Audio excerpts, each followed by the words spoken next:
How to make Wi-Fi speed faster on Android. Hi everyone, this is Max. I hope you are doing great. So let's start without wasting time. First of all, open up Settings application. Now scroll down to the bottom and tap on About device. Now click on version.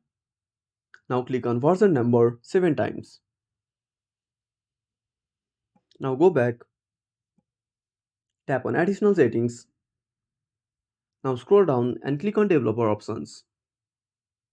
Now scroll now scroll down until you see Wi-Fi scan throttling. Now make sure to enable this toggle. Now go back and tap on Wi-Fi. Now click on your network. Now scroll down. Now tap on IP settings and select static. Now tap on DNS1. Now type 8.8.8.8. Now go back. I hope this should fix I hope this should make your internet faster. So that's it. If you found this video helpful, smash that like button and subscribe our channel for more awesome content. Have a burning question or such a topic?